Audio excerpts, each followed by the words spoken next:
Hello. What's going on, Yo. everybody? Hey, Uh, I was so raptured by the opening. I know, air guitar You know, into it. You're not one right. would say a great editor put that together. Probably.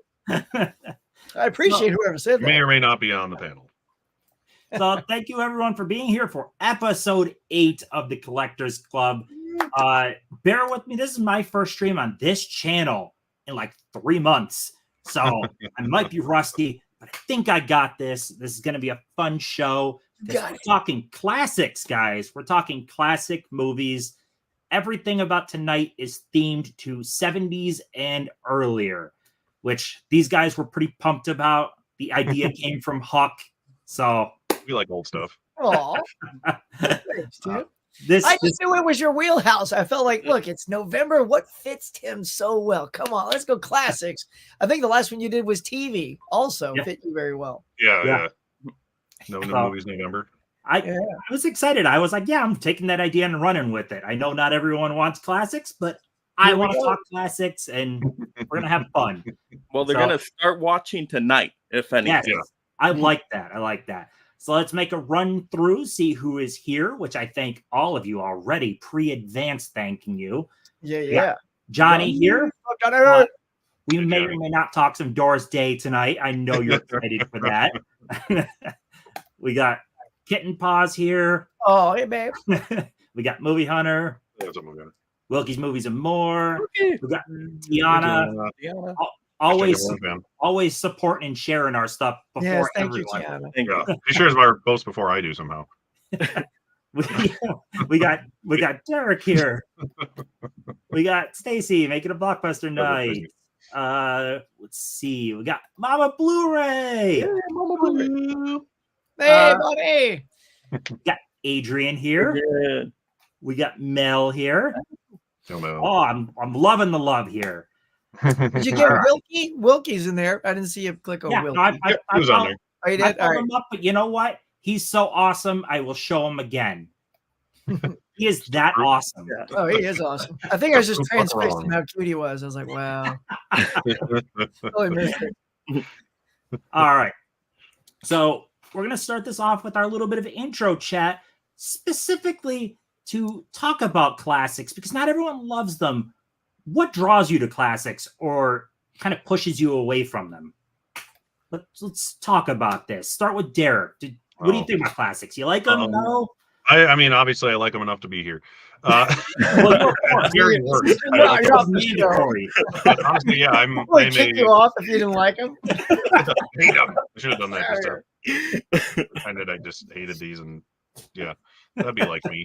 But I am a film major. I went to film school. I have my degree and all that useless stuff. So I actually took film history classes and watched things and learned chronologically the history of filmmaking, which is extremely interesting. And you should all do it in some way, shape, or form, even if it's just watching really old movies progressively to the newer ones. And we'll get into that tonight, obviously. But that combined with collecting DVDs, specifically the AFI Top 100 movies, which I may or may not have a video about coming out tomorrow, coincidentally, because I already had half of them off my shelf, so I might as well, right? But yeah, just all those things. It's just seeing the birth of filmmaking techniques and like visual effects, especially, is one of my favorite things about watching the classic movies. Nice. I like that. I like that a lot. How about you, Hawk? Look, for me, the whole introduction and birth into classics came to me with the Universal Monsters. I was such a fan, and even though they were black and white, I was so interested in those movies, and the filmmaking that went into it is, not only the direction but the makeup effects that drew me in as a makeup fan. I've been a practical makeup fan since day one. Even with all the CGI mess, I'll take a Rob Bottin, Rick Baker makeup thing any day of the week. So that got me into it. And most recently last year, I got into Hitchcock, which brought me really into some of those classics. And so whether you were charmed by this vintage stuff way back or some newer stuff, like I'm a product of both of those, y'all. So if you've been hesitant to jump into it, I would say don't. Try to find the one thing that maybe pulls you in and see if you like that. So for me, that's what got me into it. Now, you're talking about what we like and don't like, right? According to thing. If you don't like them, what's the reason you don't? Yeah. So the thing that sometimes like, and I don't know that I won't until I start watching it and it has it, is sometimes like you've got two different styles of acting I've noticed from the classics. You've got really natural, real acting, and then you got super broad over the top. Like a great example of this is watching Breakfast at Tiffany's, and Audrey is just so lovely and real. And then you got Mickey Rooney being completely racist and over the top. And I'm like, holy hand grenades, tone it down. So, you take the bad, and then you got the facts of life. So, yeah, so those are the things sometimes, and I'm just picking on that one particularly, but even outside of that, sometimes there's just sort of a heightened acting earlier that kind of goes away later. And I like when it kind of goes away because I can get a little bit more invested. Otherwise, see, come here now. When you're doing those kind of things, get over here, you see. That's the problem with stage actors being in movies when they're new. That's where that comes from. Well, that's what I love. And then also what sort of bugs me a little. It's fun until it's unbearable. So I agree with you on the Mickey Rooney because he is that character in Breakfast at Tiffany's. Oh my God. But I kind of like some of the over the top hamminess. Like Humphrey Bogart has a lot of roles where he's very over the top and hamming it up as a crook mobster. It's just kind of fun. But I agree fully with Mickey Rooney. Yeah. Cancel Mickey Rooney. All right, Mike. Yeah, well, first of all, I'm not freezing, right?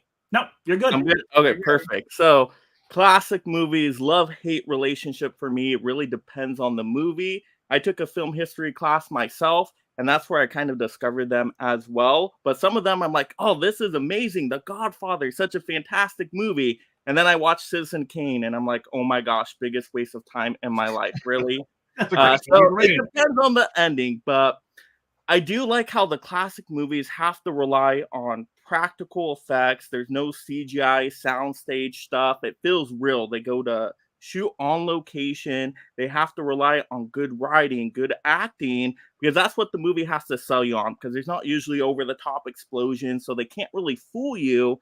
So the movie story really shines through. So that's what I love about classic movies, is when you get a good one, it's like a beloved classic that's going to be watched for decades and decades, which you can't always say that about the movies that come out today. So if it stands the test of time, it's a pretty good one. I really like what you brought up about locations, because it is really funny. You're either going to get a movie that is pretty much all shot on location. They actually went to New York, to San Francisco, to wherever, and the whole budget, they're actually there. Or like Summertime, which I love, they were actually there in Venice. Or you get like Hitchcock, where 90% of his movies are stages. Like, he loves stages. Yeah. Hardly shot on location because he wanted to control every single aspect. Exactly. Well, it's really you got one or the other. You didn't get as much mixing. It's all either location or just all soundstage. Oh yeah, like Rear Window and Rope are two great examples of just a soundstage. Yeah, with him. So I love his movies. He controlled the hell out of it, but yeah, it's mostly all stages. Yeah. And there's also like a different feel when you sit down to watch an older movie. Like there's sort of this, I don't know, it's like a comfort. Like, oh, this is when movies mattered. This is when people tried. Yeah. When people went to the theaters, and they stood in theaters for longer than a week. Oh, way longer than a week. Or they went on streaming. Yeah. People would go to the same movies like multiple times because we didn't get 5 movies a week plus all this other, like, hey, this is the single new movie that came out this week. Yeah. You wanted single plexes or just maybe 2 plexes. Hop around the country in different theaters and keep playing and playing and playing for years because there's no home video back then. So yep.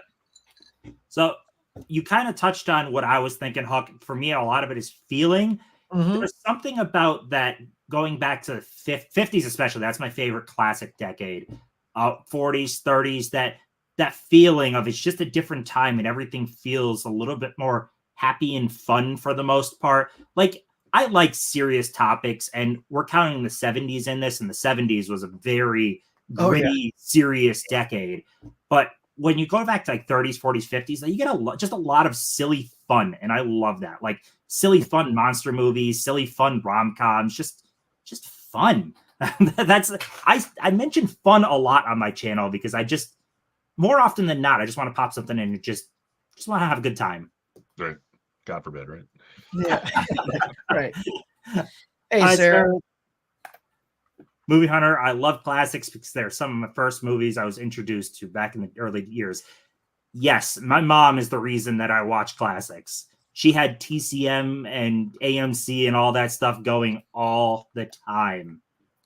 So she is the reason, and she watches this channel, so she'll know when she watches this stream. How you doing, Magic Hands? And you guys ready for some collectibles? Because we're gonna make one little twist with tonight, and it's fully on me being horrible at hosting. Is I didn't reach out to enough people soon enough to get videos like we always run in, and I asked a couple of people, wasn't enough time, all on me. So we're starting something new that if you are interested in having your video rolled in on showing your collection, anything you have that you love to collect, email us. Email us the video, a link to the video, and you will be on a future Collectors Club episode. There's no criteria here. Just if you want to be on, email us, give us a video, and we will roll it into a future episode. So this is to try to prevent if this guy does this again. So, yeah. Tim's covering his butt. Pretty much. I'm covering my butt for the future. Because I feel bad. We had 7 straight episodes of having 3 to 4 people per giving us videos, which I can't congratulate everyone enough. Like the fact of getting people to send us videos that many is amazing. So I'm the one that ruined that, but you have an email now, so send us videos. Better pay for itself, Tim. Yeah. My mom had TCM on consistently. The main reason for most movies fail because they produce things too fast and there's overkill and nobody has excitement. So true. So true. It's oversaturation. And I love old sci-fi. Love it. Especially 50s sci-fi. Oh, God, yeah. So hammy and great. Mm-hmm. But anyways, let's dive into collectibles from the past. The past, you say? The past. The past. All right. Get into the time machine now. Yes. Go, Derek. I got to grab one thing. All right. I'll go then. Half of this stuff is stuff I forgot to show before, and half of it I probably already showed and forgot. But I have this is about as new as it comes. My Trick or Treat Studios jack-o'-lantern from the original Halloween movie, which I think is adorable. It lights up. It doesn't light up great, but it looks like a candle, I guess. So that's the idea. But I thought this was cool. Found that at my year-round Halloween shop I had nearby. How do I How do I do this again? You gotta drag him to the middle, Tim. Drag him to the middle. Yeah, drag it. There you go. That's how little I know what I'm doing. Classic Tim move. Then I have I'm trying to go backwards chronologically here. We'll do that. Yeah, I can do that. So I have my taxi driver glass that I'm using. I don't know if I've shown this before outside of my actual beer glass videos I've shared. This is one of the first one I ever bought, and it sold out in half an hour. So I'm glad I got my hands on it. They only make 70 of these things. And then they're all right. What is next? I got 2 1975 classics. I got my Toonie Terrors, Jaws and Quint. Nice. I showed before. I got that too. He's adorable. Adorable. Just want to hug it. And I found this 2 years after it was I couldn't find it anywhere, and I just found it at some random Target. So I was like, oh, sweet, Jaws. And I had to buy it. And I have the Holy Grail from Monty Python and the Holy Grail. I love that. I was going to show this last time and completely forgot I had it. That's cool. It's this too. Circa 1975. It came with shockingly, it came with a set of beers that were Monty Python themed, and this is the glass it came with. So I kept that all these years. That's awesome. I'll show my other glass because I have it. It is both Star Wars. I think I've shown this before, but it's also Metropolis. So more so the Metropolis is the reason I'm showing this, or Mosopolis, given the pun. That's great. My kid loves Pinocchio, so I got my little Pinocchio pop figure. He's adorable. I have the CED I was going to grab, but I don't want to risk ripping it off my kid's wall and damaging it. All right. I Derek's know it's for pumping this, them but it's out. too dang cool. Oh, there you Not, go. not only is it from an Ed Wood movie, Plan 9 from Outer Space, Tor Johnson, but the mask itself is from 1977. So it's a vintage Don Post mask. I just love this thing. That's Got it awesome. from my daddy. Kept it all these years. And the last thing I have, it's not 100% vintage, but it's just a damn good book. 101 or 1001, excuse me. Movies you must see before you die. They make a new one of these every year. This thing is old as heck. But the first half of it, at least, would qualify as classic films. And it goes back to literally the dawn of filmmaking with like Trip to the Moon or Voyage to the Moon or whatever it's called. Tim, you remember better than me. I think that's the first movie in this book. So Derek, and the new editions of that, do they repeat a lot of the movies, or are they Yes. always changing? Many are they repeated. replace X Yeah. amount every year with newer movies. Yeah. So this is the only version of it I actually have. I think it only goes up to like 2007 or something like that. There is there's a on Letterboxd, someone made basically a list that is all of them put together, which is like Oh, nice. 1,200 titles or something like that have Wow. appeared in the book.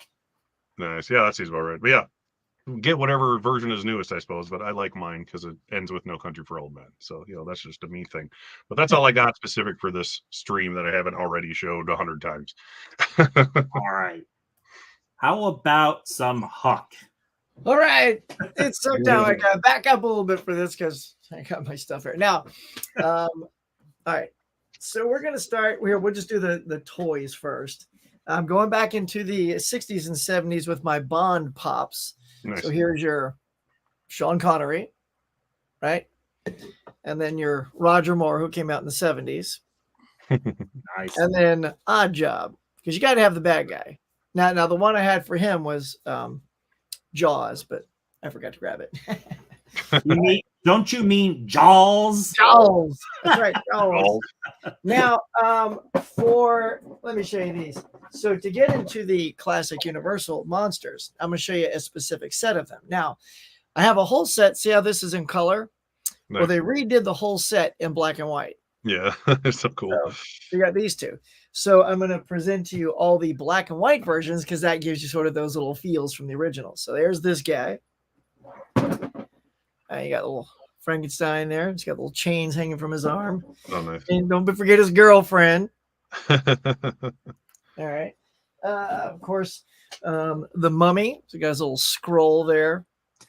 Super cool. And the faces are so well done on these things. All right. And then the last two there, you got your Wolfman and your, Phantom of the Opera. And then to get out of that, we go into the 70s. This is a repeat here. But, you got your Norman Bates. Well, that's 60s, Norman Bates. Right. And 70s with your Leatherface. But we actually can get into the vintage era, into the 20s with Nosferatu. Oh, that's awesome. Ooh, Look nice. at that guy. Just the detail, cool the angle, the body, it's so wicked. Love it. Yeah, I like that a lot. All right, so that ends the toys. Then we get into collector cards. So we got James Bond collector cards here. We got two different sets of those. So here's the other one, James Bond. You got the book and everything. Yeah. So, and it's a whole bunch, I'm not going to fan through it, but it's got it's like two different sets of Bond cards. A big book fan too. So you got Art of Bond. Yes, that's I know cool. Tim will be fans of these. And the Encyclopedia of Bond. Oh, cool. So, As Stacy says, we got books. yeah, we got books. All right. And then one more trip to the 70s. That's how to do it. And that is Rocky. We got your Rocky and Apollo Creed in the pops there. Here we go. If I can get this. Yeah. Damn plates. And of course, there's a full set of collector cards for Rocky, and they look like that. That's awesome. And this goes through all the Rocky movies, all 6 of them. I miss like movie cards aren't the same anymore. Like, Right. I was gonna say, like, remember cards. yeah, it's not the same. I love An cards. addiction here, Cody. And then I do have things that I can't show off, but just to let you know, I have movie posters because I was a collector back in my day. But if you read on my tube here, these are original Star Wars, by the way. None of these are reprints. So I have Oh, original wow. Star Wars. Let's see. So that would be the earliest on that one.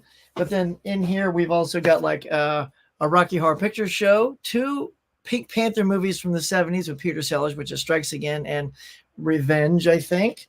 Oh, And now here's a quad I can just show you a piece of, because this got damaged. I had a flood in my house, and unfortunately, this was an original Night of the Living Dead quad, Oh man, the European quad. You'll see a rip at the bottom, but there you go. that's in decent shape considering. I don't know if you can see that, but there you Awesome. go. that is awesome, though. Yeah. So yeah, it got water damage, but Oh, it's still nice to hang on to. One day I'll just flatten the hell out of it, I guess. And Yeah, that it doesn't look hurts good. my heart. Tim, y'all like that? I know, but posters, baby. Oh, There you go. you know what? The whole stream is now posters. Just take all those posters out and show them all. That's right. All right, Mike. Yes, hello everyone. So we'll go with some James Bond stuff too. So you gotta have Golden Girl, Goldfinger. Gotta have that. Let's see, and then we got Odd Job as well. I know Huck had it, but this one's in the box. Amazing box. Look at There you go. But you also gotta have him Target exclusive, where he's throwing the hat. Oh, I nice. remember I that have one. that one as well. And then I got a whole bunch of Disney pops, because apparently there's old Disney stuff, and hopefully all these are classic Disney. If not, feel free to rant on me in the comments or whatnot. But let's grab this Lego set over here, so you guys can see this. Oh, Oh, but that's here cool. we Look go. at that, yeah. Anyway, I I like don't know if you have this one, Tim. I know you're a Lego I collector. don't, there we but go. it's an awesome set. Yeah, Oh, I mean, look that at is the great. VHS of the Little Mermaid. I mean, look at all that. Oh, and look at that, Sleeping Beauty. That's amazing. cool. Yeah, That's Amazing cool. It's that. It's like made half and that half. one. Old ones and So, new ones, yeah. Yeah, you can thank Amazing Anna for that one. That's nice. Yep. And then I got some more Disney stuff. So Alice in Wonderland. I think that's very classic Disney. So Oh there yeah, you go. for sure. Yep. All right. Let's see.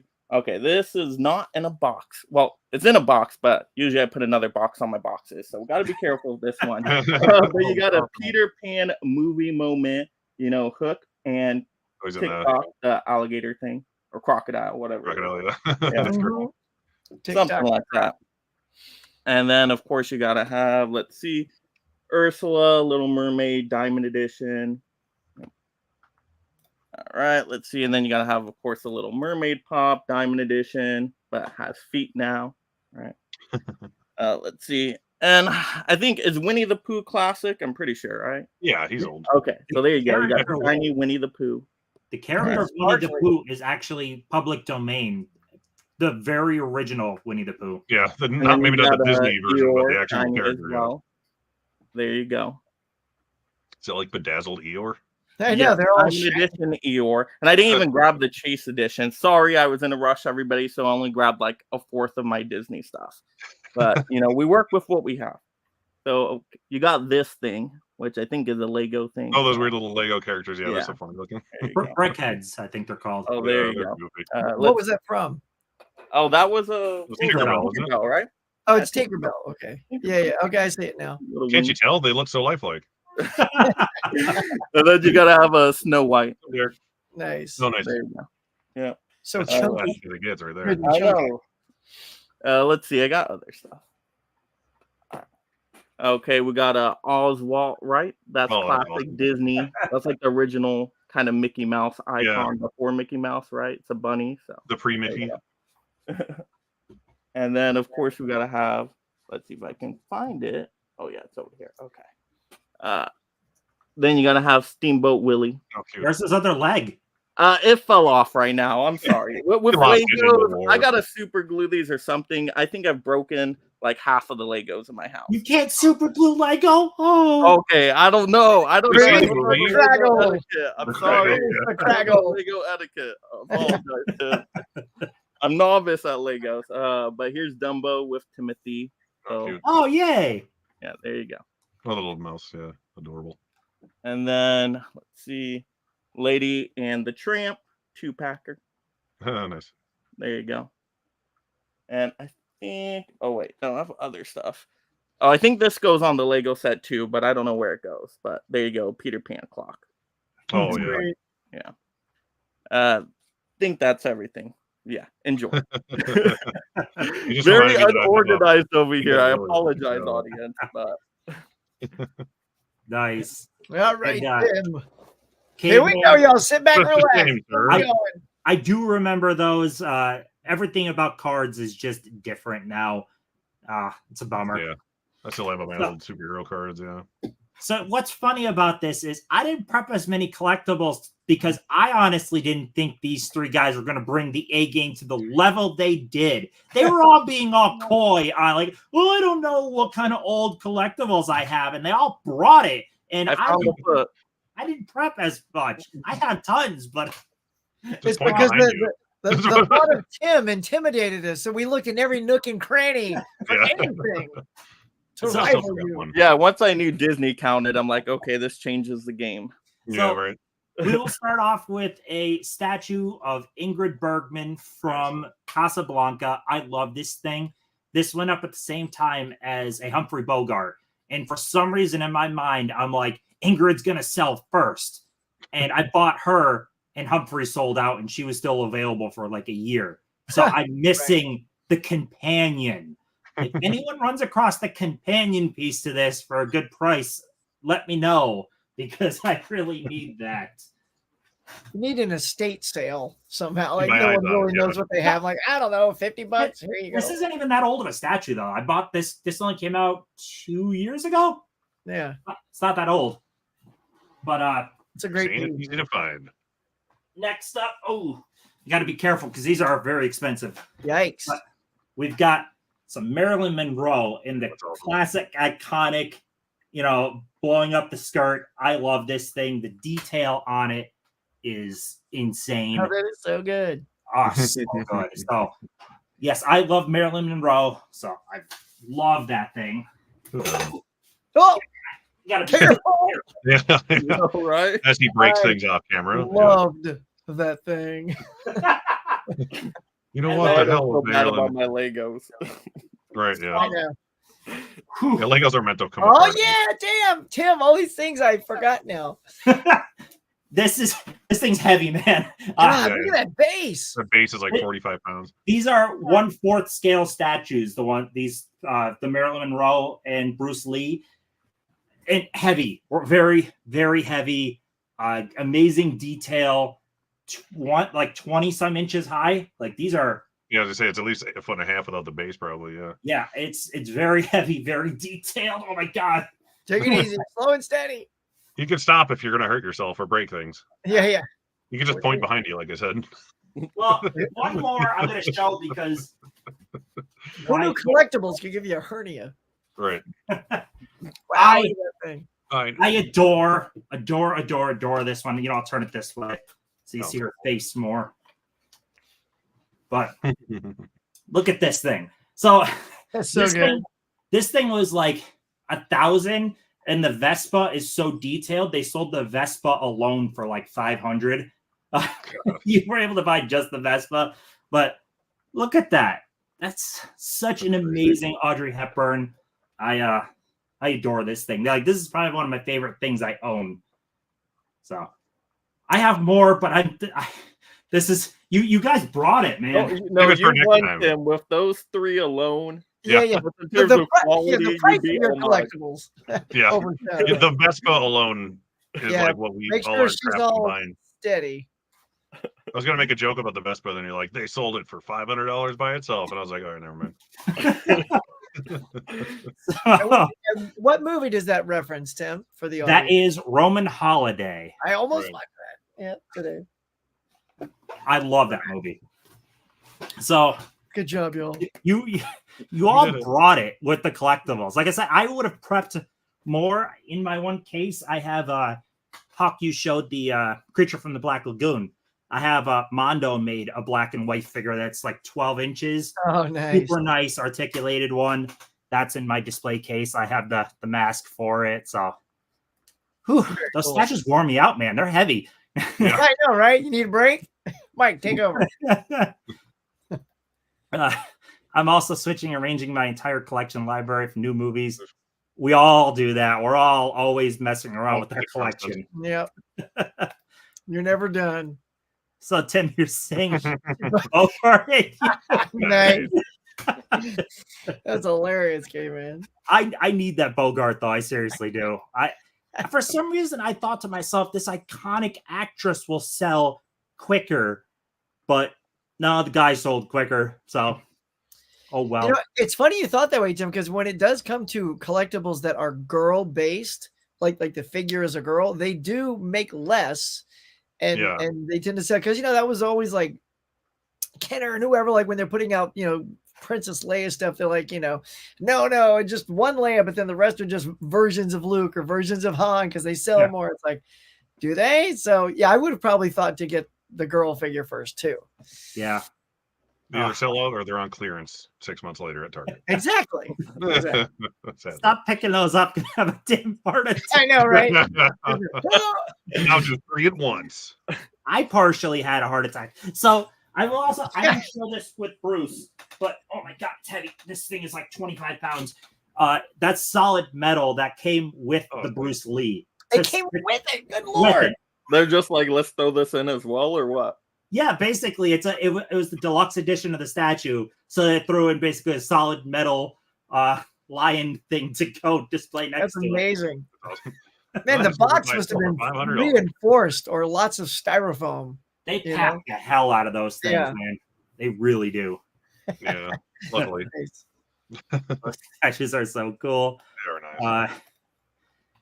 Not sure if it's been said yet, but Derek is very close. A due subs away. So is that Derek though. We literally are like the same distance away from finally hitting 1,000. Well, you both should be over 1,000 by now. Everybody.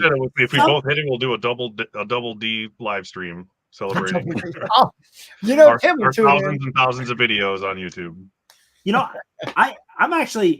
I'm not close enough, but my goal was 3,000 by the end of the year, and I'm actually thinking it's possible, which blows my mind. We'll see. It's weird how fast they can come. Like I just hit 4 and I'm already 50 over it. I wanted to do a video on that. Like I'm like, now I'm already past it. So yeah, maybe next week I'll still do it goes in spurts. Yeah. But yeah, I mean Black Friday videos, that'll get you some subs, man. Apparently I went from like 750 to 990 in a week and a half. Isn't it weird? I'm like, what the hell? I've been doing the same shit for 2 years. You go spend money and people give you subs. Right.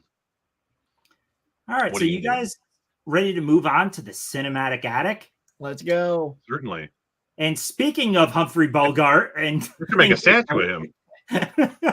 Hey, I played your favorites there. Yeah. So for this one, if you've been tuned into these already, Cinematic Attic is where we recommend movies to just the general audience, not just each other, just general audience, things that we think need to be shown. But for this, we're doing 3 movies in a little bit more of a rapid fire. And we're not going to go too in depth, but enough to talk about them. And the goal was 3 movies from 3 separate decades, but it wasn't. If you didn't do it, it's okay. We're just sticking 70s and earlier as the primary. So 3 movies, and we're gonna start this off with Mike.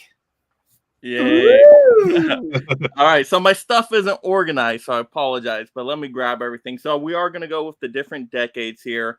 I don't know which one this is, so you guys will remind me, but let me grab this box set because I didn't take it out of the box set. But anyway, and I'm doing all Jimmy Stewart movies. So out of the Columbia Classics Volume 1 set, we gotta have Mr. Smith Goes to Washington. What year is that? Is that 40? It's 30s, like 36 or something like 30, that? 35, 36, somewhere in that ballpark. Awesome. Well, there we go. So, Mr. Smith Goes to Washington. I highly recommend it.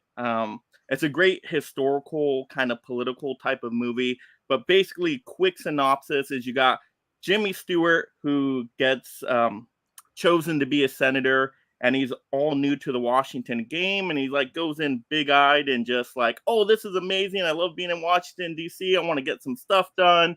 And then he starts seeing all the political corruption, and it's a peek behind the curtain of government. And so it's a really intriguing movie, and yeah, it's entertaining. I like it. I like it a whole bunch. If you're not on the politics though, you probably won't like it, but I think I would recommend that one. You guys like Mr. Smith Goes to Yeah, Washington? that's a great movie. Yeah, Oh God, yeah. Like Did 90 it years. win Best Picture by chance or get nominated something? it was like that? nominated. It didn't win.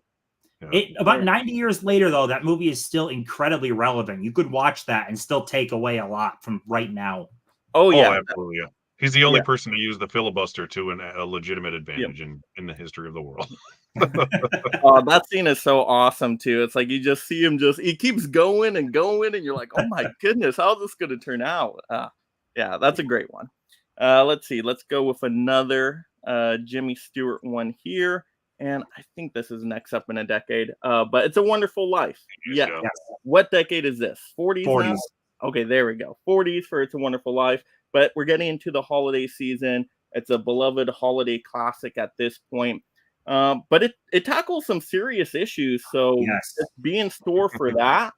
But I mean, Jimmy Stewart's great in this one. Pretty much he's contemplating hurting himself, but then he basically goes back in the past and see how much he's helped other people and just the lives he's benefit by being around. And it's really heartfelt and emotional. And by the end, it just comes together in such a powerful way. The ending is like one of the best endings in any holiday movie of all time.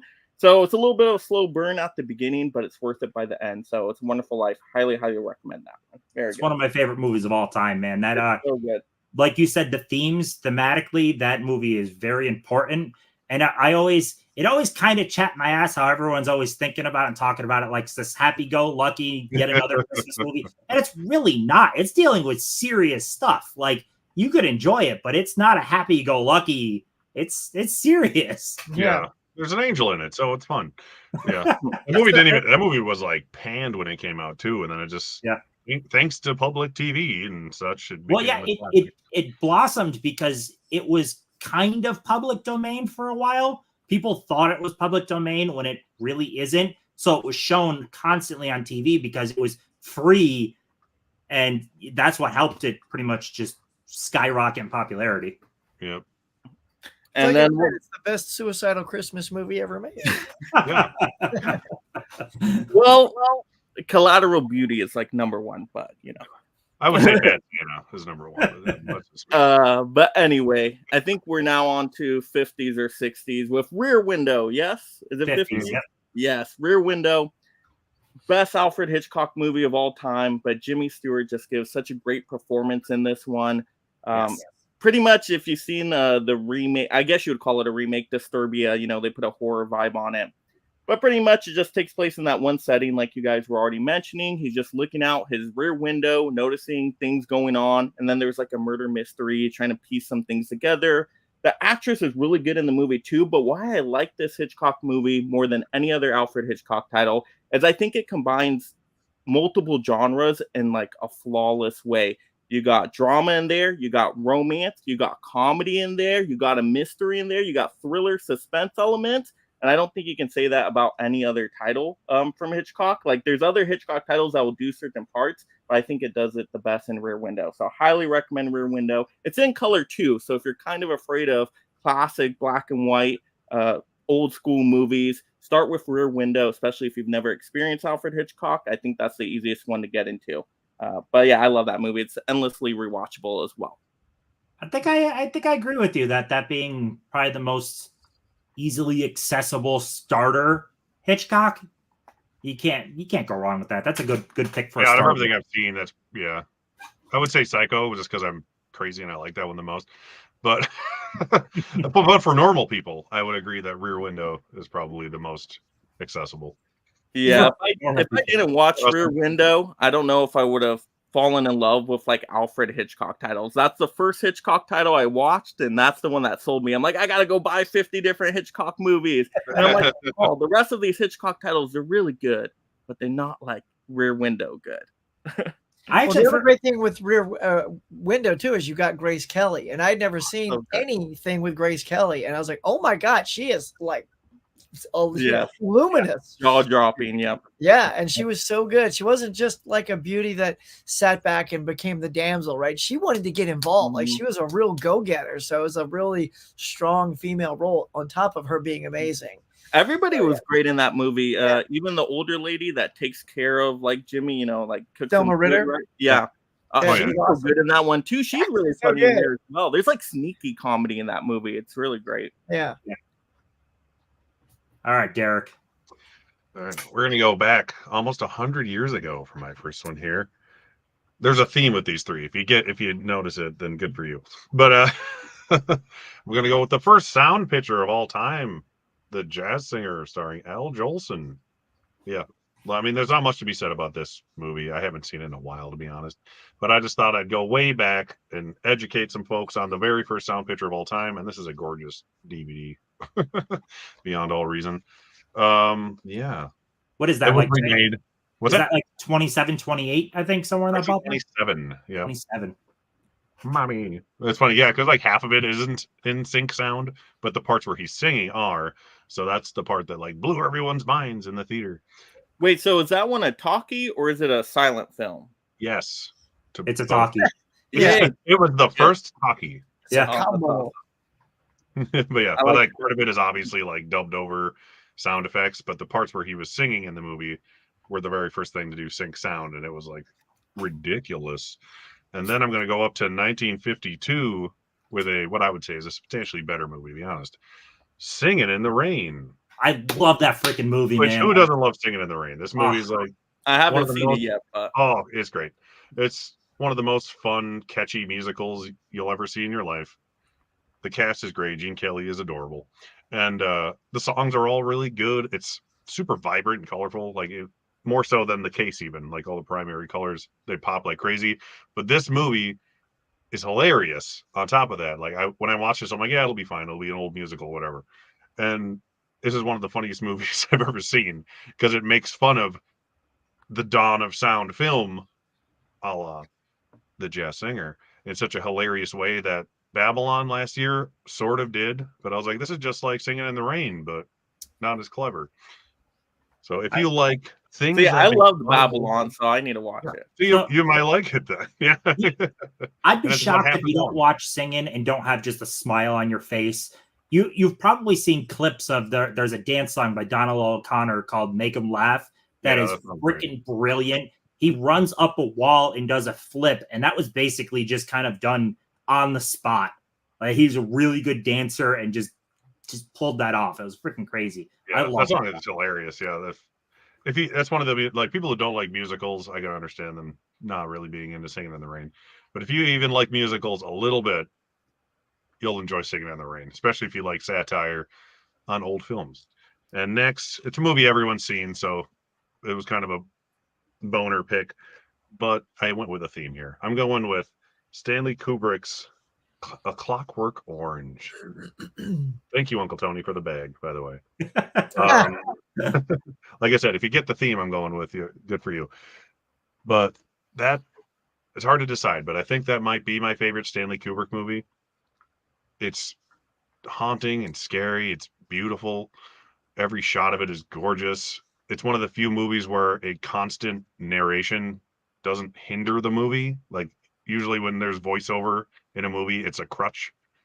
But in this movie, it actually helps the movie because you get into Alex's head. And they take this horrible, horrible person and somehow by the end of this movie, make you feel bad Make for you him. care. Yeah. And I was like, oh, this is genius. So, like I said, everyone's already seen it. But if you haven't, that one person watching, A Clockwork Orange is a hoot and a half. And not a real hoot and a half, but like a Derek hoot and a half. Huck, See? you haven't seen that knows. one? I'm the guy. Yeah. You know, I don't know. you're the one. It's a tough watch though, so be warned, Huck. No, the I do beginning know. of Like those scenes, Becky's I'm seen it. ooh. Becky's great. My wife, she's a huge classic. She's like, I'll throw out a classic. She's, oh no, don't watch that one. Watch this one instead. Right. Oh, no. But that one I know is a hard watch. And Kubrick has always hit and miss with me. He's not like a filmmaker that like Hitch and Spielberg that just work for me, and even Nolan, right? But I'll get there. It was on sale during Black Friday. Maybe I should see if it's still on sale. It was like Yeah, it was like $6 on the 4K on Black Friday. Who knows? So if Maybe it's- I you'll knew you get a needed it. I Christmas would have given gift, you. I Huck. had a second copy like a week and a half ago. And I sold it. There you go. But yeah, I love A Clockwork Orange. It's so maybe you won't like it because I really do. After last Right. week, Right, we've But, learned, but you hate. if you- yeah. you'll at least appreciate it Right. from a filmmaking standpoint, I think worst case Sure, scenario. yeah. But yeah, those are my three: The Jazz Singer in 1927, Singing in the Rain, and A Clockwork Orange. If you watch all three of them in a row, you'll be confused, but you'll get the joke. Cody thinks it was worth it to finally get to it. So Yeah, I've watched that a handful of times. It's been a while, but I really, really like it. you could do a watch along with Tiana. Okay, look at that, girl. Let's do it. All right. So the movies I dove into, it's more of my range isn't as far apart. I really wanted to pick three things because again, we are talking to classics and we're sort of talking to an audience that maybe if you aren't already in love with some of the classics, what are some things that I can get you to watch that I think would make you love them? So I didn't concentrate so much on spreading out the eras rather than just the films themselves. You know what? And since Adrian loves old classics, I'm going to just start with that one. I'm going to go War of the Worlds first. I absolutely love old sci-fi. You know, this is the aliens coming and they're no ETs, man. And it's this particular one, by the way, if you don't have the Criterion, the picture, I've said it so many times, is absolutely stunning. Yes. Right, Tim? Like I didn't even buy the 4K. I know it's out. I just can't imagine the picture looking better than this. And if it is, it's like it can't be. It's going to be equal. It's so good. So if you've ever wondered about War of the Worlds, this is fantastic. The sound design is terrific, and like I said, it's a pretty simple film. Is that these aliens come and they want to take over, and we're trying to fight them and defeat them, and it's just a really great piece of sci-fi history in that regard. I almost did.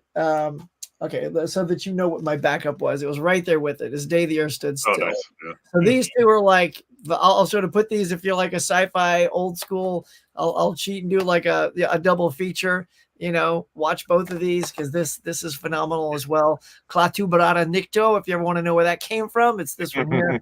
A little bit different here. So these guys want to kill us and this guy wants to come here and see if we're worthy of saving. You know, if we're worthy to continue our existence. And Gort is standing around to wipe us out if we're not.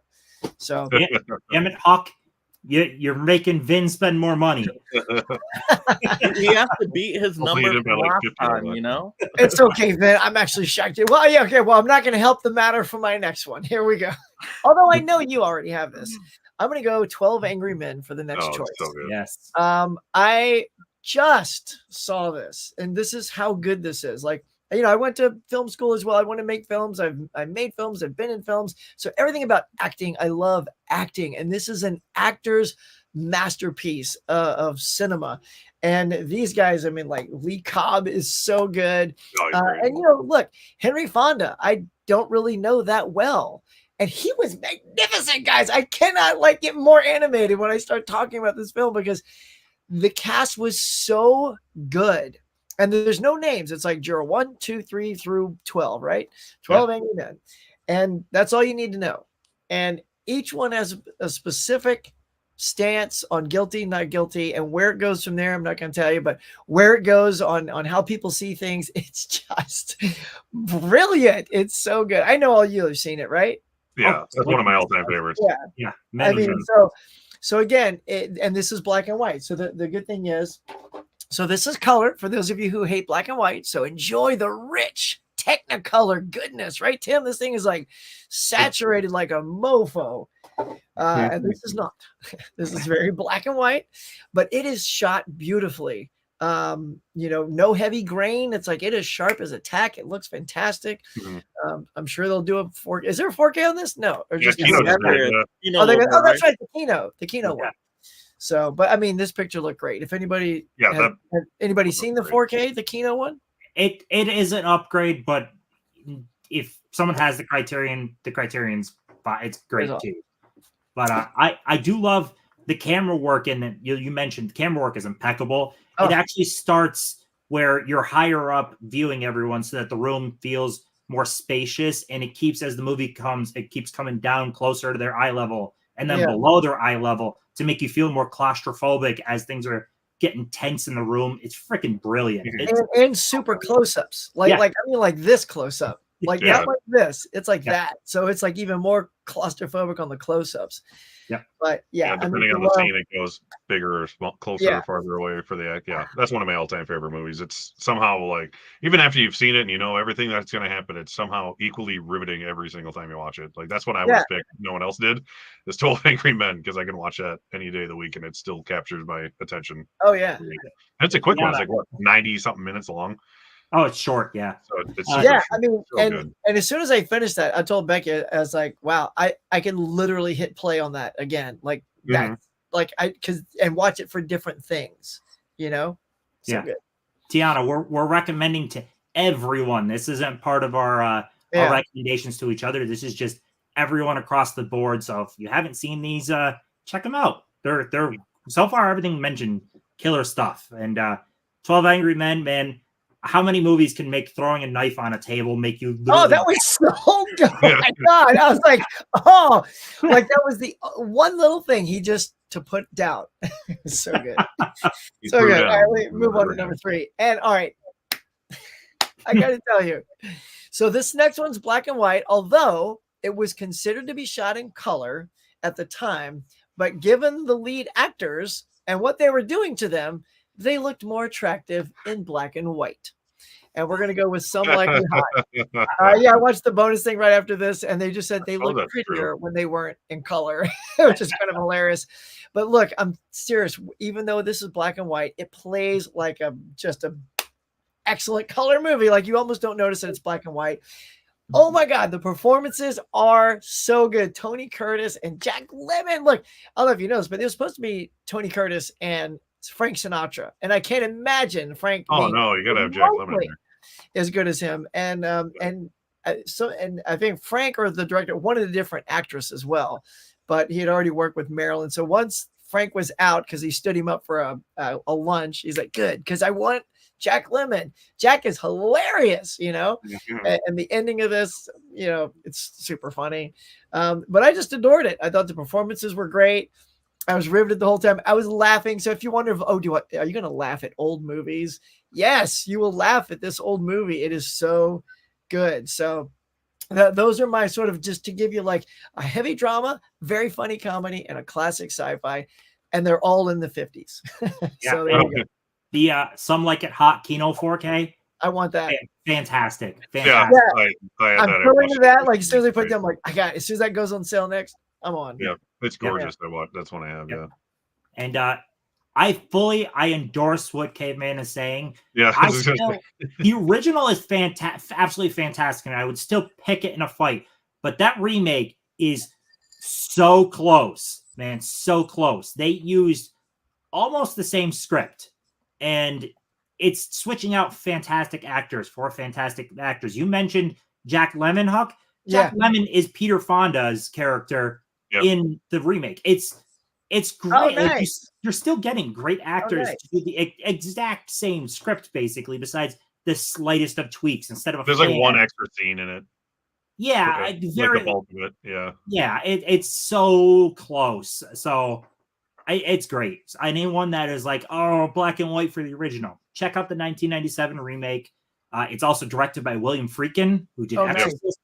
Nice. It's all-star people all around. It's damn good. Yeah, and that's included. Yeah, that's included on the 4K for Kino. Like that Blu-ray is the special feature disc, right? Essentially on the 4K. Nice. 12 Angry Men. Pick that up, I bought it separate because I already had the Criterion, so I just bought the 12 Angry Men remake, and it was like $6 during their sale or something like that. But yeah, it is really, really good. And the chat is loving the Some Like It Hot poll. That Some Like It Hot is spicy 4K. One of the greatest comedies of all time. Look at this. Yeah. Look at that. Not a fan of 12 Angry Men. Yeah, I not all movies click with everyone. Yeah, that's cool. All right. All right, Tim.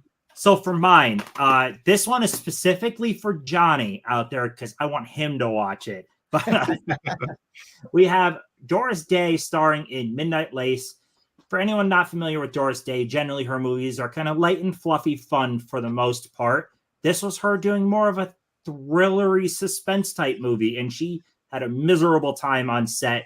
Who said she'd never do another movie like this, but the movie is damn good. So if you're not familiar with Doris Day, maybe check out her other stuff first, but then check this out for a little bit of a like, oh my God. Very good. Roman Holiday. Nice. That thing right there, right there. There it is. That's the same Vespa with the same woman. She's adorable. This movie is so much fun. I love it. Gregory Peck is always amazing, and Audrey Hepburn is like a dream woman. So absolute blast of a time. Filmed on location, so you got beautiful scenery, fun and lively acting, and you will laugh. So I have both the Paramount Presents and the 4K. Pick up either one. They're both either one. You can't go wrong. These Paramount Presents are just awesome releases. That's Nice. cool. And to tickle the fancy for Mike with for Jimmy Stewart, Take Her, She's Mine. This does not have a Blu-ray in the States at all. Actually, I think because I imported this, I think this is the only DVD too. I don't even know if the States has a DVD because I actually imported this set from Australia to own this on physical. It is a super fun movie of a father who doesn't quite grasp a woman growing up. His daughter is about ready to go off to college, and a bunch of hijinks ensue, and he's not understanding what's going on. You know, a young girl in college getting hit on and all that stuff. So it's a lot of fun. I mean, you can't go wrong with Jimmy Stewart. It's just a blast. Super fun.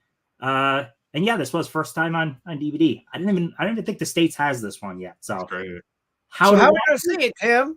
I know. It's like you teased us, and I'm like, I don't Tim's know. like, go stream it. I love it. It's got to be on streaming. I wanted a physical. It's got to be somewhere on streaming. It has to be. You can probably buy it on Amazon, worst case scenario. Yeah, it's Jimmy Stewart. I don't care. I'm recommending it anyways. It's fun. We'll find it. Jimmy's great. Added all three to the list. Never seen. Yes, especially Johnny. That picture of Torres. Want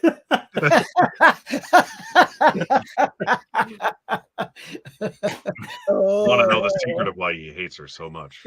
Nice. Oh yeah, I know. I kind of just poke at that at this point.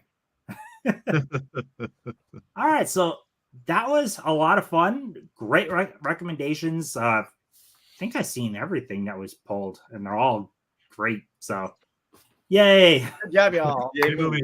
I'll get to that Clockwork Orange one day. All right, so next up we have Be in the right mood. Hollywood Spotlight, which that was a random picture I found online, but it was cool. I liked I was it. going to be like, great that worked. job, Tim. I love That the looks faces. awesome. That's great. Got Jack Lemmon in it. Everyone likes it. So each one of us for Hollywood Spotlight, we always pick one actor, actress, director, whoever to spotlight their filmography, their career. And all these guys have pretty awesome picks. So we're going to dive into Mike's first, which I kind of like this guy. Why don't you go into it? All right. So Jimmy Stewart, that's the theme for me today. So look at this. Or James Stewart, however you want to say it. I think he preferred to be called James, but I just like saying Jimmy. So it's Jimmy Stewart to me. Tomato, tomato. But I mean, you look at Jimmy Stewart's filmography, tons of movies. You could watch a different Jimmy Stewart movie for many, many years, and you'd be a very old person. So I definitely have not seen them all. I've probably seen maybe a third at best. But out of the ones I've seen, I gave the recommendations for those 3 titles. But there's so many other good ones. You got, of course, The Greatest Show. Yes, The Greatest Show is excellent. This is a Best Picture winner. So I really recommend this one. And he plays the clown in the movie. But he does a great job as a clown, if I remember correctly. So yeah, Greatest Show. Got to watch that one. Yeah, he's a clown in there, right? I think I'm correct. Yeah. So Charlton Heston did it too, right? Yeah. And then The Man Who Shot Liberty Valance, the best Western of all time. So if you don't really care for Westerns, this is like a shorter Western that you can get into pretty easily. But you got John Wayne in here as well. But Jimmy Stewart just does a great performance in here. So this is actually another good government movie you can show. But then, of course, you got Alfred Hitchcock titles. Like, literally, I just grabbed this whole ultimate collection because Jimmy Stewart was like the go-to Alfred Hitchcock actor for so many movies. I mean, The Man Who Knew Too Much. We already mentioned Rear Window, Vertigo in there, and I think a handful of others. Right? Was there some other ones? Rope. Nope. Rope. There you go. Yeah, four titles. Yeah, and I think that's all I own on physical media for Jimmy Stewart. But he was also in You Can't Take It With You, which was an earlier one, which is a Best Picture winner as well. That movie is amazing, so I do need to get a physical copy of that. But yeah, he's great. It's Jimmy Stewart, but I just like how he's the everyday man. He's just so relatable. You can just see some of yourself in Jimmy Stewart. So he was the main go-to classic actor. When I think classic actors, like 5 actor names pop into my mind right away, and Jimmy Stewart is definitely one of them. So, yep, Jimmy Stewart's amazing. Go watch all his movies. It's also worth noting he was actually served in World War II, and not just a lot of people when they were drafted, if they were famous like actors and stuff, if they were drafted, they had the option more so to be kind of support and morale for the troops, and that was their service. Jimmy actually wanted to legitimately be a part of the military, and he actually got a pilot's license and flew actual missions in World War II, which is awesome. That was awesome. He's all around. Everything I've ever heard about the guy was he was just a stand-up, amazing human. So I love that pick so freaking much. Like if I had to pick one actor, it is probably him. I just his entire filmography. You got serious stuff like It's a Wonderful Life. You got fun stuff that still deals with serious issues like Harvey, which I can't recommend Harvey enough to people. It's a silly, fun movie, but also talks mental illness in kind of a fun way that makes it easy to digest, but it's still dealing with something that really wasn't talked about much back then. Then you just have all around funny, like rom-com stuff. He was something special. And he was quite possibly the best everyman on screen. Almost anyone could kind of identify with him on screen. He played the best everyman of anyone, really. Yeah, I kind of like equate him to like the Tom Hanks of his day. Like Tom Hanks is like good comparison. Yep. The quasi-modern Jimmy Stewart. Yeah, and I'm confident he's why I got so into Hitch, because the second and third film I watched was Rear Window and Rope, and he's just so good. And then when I got to all the other ones with him in it, I'm like, this guy's great, you know. And Tim, I was shocked. Maybe Mike beat you to the punch, but I'm like, oh, Tim is totally gonna get Jim Stewart. I figured since it's my stream, I'm not gonna take, and I was taking last picks on everything, so okay. I let Mike have it. I know I had to get that one in quick. I'm like, well done, Mike. Yeah, you're like you said it before you even finished it. We're all gonna pick that. Anatomy of a Murder was great. That's a good one. I actually do have that one. That's in Columbia Classics Volume 2, right? Yeah. Yeah. I didn't want to pull 2 of those big boxes. I'm like, no. I don't blame you. But that's a good one as well. Yeah. Love that pick. So now it is Derek's turn. Almost as good as my pick. All right. I have a lot of notes, so if I'm looking down, that's why. I am going with Sir Charles Chaplin. And you are at the dates on there already, so now I don't have to remember them. Thank you very much. All right. But yeah, he was world famous essentially as the tramp character, which is like, if you think of Charles Chaplin, that's the picture you think of him as a tramp character. But yeah, he started on the stage back in 1914. Even when he was like a little kid, he was on stage a little bit, but he got pro at 1914. That's a while ago. He's from the old days. He started in film in 1918, I believe. And then in 1919, he started United Artists, which was around for a very long time. It was an independent filmmaking company where the filmmakers could have complete control of their projects. And he wasn't just an actor. He wrote, directed, and starred and composed the music for all of his movies. He was amazing. Also hilarious. But yeah, like the first movie he ever did was The Kid, which I have seen a long time ago. It is very good. And then he did The Gold Rush in 1925. This is one of the best comedy movies ever made. This DVD is great. I don't know how easy it is to run by anymore, but I'm pretty sure this has a Criterion Blu-ray. So I highly recommend watching this one. And these come with a plethora of special features, which I'm sure got ported over to the Criterion version as well. And there's 2 different versions of it. There's like a 90-something minute long version and then like a 60-something minute long version. Both hilarious. You get to watch him eat his shoes. in that one. So if you've ever seen that in the movie, that's where that comes from. And then in the 30s, he refused to move into sound pictures because that was just a fad. I don't know if you guys knew that. Sound pictures. So in 1931, he did City Lights, which from a lot of people say this is like the best movie he ever made. I haven't seen it long enough to agree, but it's a great movie. I will recommend it. He falls in love with a blind woman, and that is what the case is doing. And there's a lot of good practical effect shots in this movie as well. And then he did Modern Times. This was the other one that is. All three of these are in the AFI Top 100 films of all time, by the way. That's why I have them on the ready, not to mention talking about them here. All of those do have Criterion, I believe. All three of them have Criterions, yep. And then his first sound picture, also on Criterion, was The Great Dictator, which I don't have, where he satirized Hitler, where he essentially plays a comedic version of Adolf Hitler. So I need to see it, and I'm just out of principle would recommend everyone else goes and sees it because Charlie Chaplin was a genius, obviously. That's why you know who he is 100 years later. But he got into a lot of political guff and was considered to be what do they refer to it here? I wrote down because I'm an idiot and I can't remember things. Or I didn't write it down because I'm also an idiot. But he was a communist sympathizer. There we go. I thought of it. So he basically was forced to leave America for decades, and he retired his tramp character through the rest of his entire filmography, which went through the 50s. Thank you for being and here. And in 1972, he was finally welcomed back to America, where he won his honorary Academy Award, which was great. And it's portrayed beautifully in the movie Chaplin. If you haven't watched Chaplin, the Richard Attenborough movie starring Robert Downey Jr. of all people, who is an amazing Charlie Chaplin. Really good. He's so good at that movie.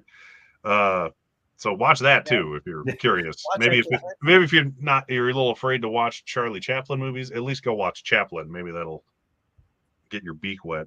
It'll grease the wheels. Yeah. And then grease the wheels, beak wet. Easy win. The way we need it to be done. And in 1973, the funniest thing, the year after he won his honorary Oscar, he legitimately won a Best Score Oscar for a movie he made in 1952 because it was never released in Los Angeles. So it was due to, loopholes in their system and their rules. He was able to be nominated for the Best Score for Limelight, which came out in 1952, and he won a Best Score Oscar near the end of his career until he passed on Christmas Day of 1977. Christmas Day, damn. 88 years old. It's a hell of a life, though. Damn, he's great. There was lots of love, though, for Jimmy Stewart in the chat, though. I will say that. He's in Bible. That's right. Oh my god. The chat was popping for Jimmy. Not as much for Chaplin, but Chaplin needs love too, damn it. Yeah, Right. I've never seen a Chaplin movie, but the silent films, it's tough for me. That's like the one area I'm like, ugh. Right. His are hilarious. Like I always said, in the video I made today, I talked about him a little bit. It's not up yet, but I say, like, if you don't want to sit and watch a 92-hour long silent movie, try to search for his little short films he did before that. They're all hilarious. So even if it only takes 15 minutes, you'll get a kick out of his character. So yeah, it's fun. All right, Hawk. All right, you ready? Yes. All right, so the actor I have picked, it was a toss-up who I was going to pick. It was close to between this one and Marilyn Monroe, but I chose Cary Grant. This guy right here, y'all. Look at that. And it all started with this little movie right here, North by Northwest. Yeah, that's a good one. So not only is this a big deal for me in many ways. First of all, I bought this and had not dove into Hitchcock yet, other than Psycho. Everyone's seen Psycho. And so finally, I'm just like, okay, let's start diving into this. Which one do I want to start with? And I said, I've always wanted to know what that whole thing about the plane. All you see is that plane and he ducks down and the plane goes over him. And every clip and everything on the Oscars, I'm like, that's what I'm going to start with. And it's a good thing I started with that because that's what literally wrote me in. I thought it was a masterpiece. His performance is so good. He's kind of got that little Jimmy Stewart in him, and actually, to do a little connection, that is literally who Tony Curtis is impersonating in Some Like It Hot. Yeah, you can tell. When he starts doing his rich person, he's totally doing a Cary Grant, and then they ask, Cary in some interviews, like, how'd you like his Cary Grant? He goes, I sound nothing like that, But yeah, so North by Northwest was absolutely fantastic. I loved it. It got me right back into it with Rear Window and Rope were the next three in a row I considered absolute masterpieces. And then I was hooked. I'm like, how have I taken this long to watch this guy?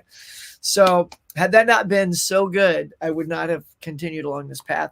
And look, and this is what we're talking about too. These are so fun. When you go into these classics, something has to bring you there. Like, so for those of us watching, if anything we're offering or talking about tonight sounds good to you, or it's hitting that little, oh, I like that kind of thing, grab it and watch it and see if you love it. And then that'll suck you in. And maybe you'll go down that actor's oeuvre, right?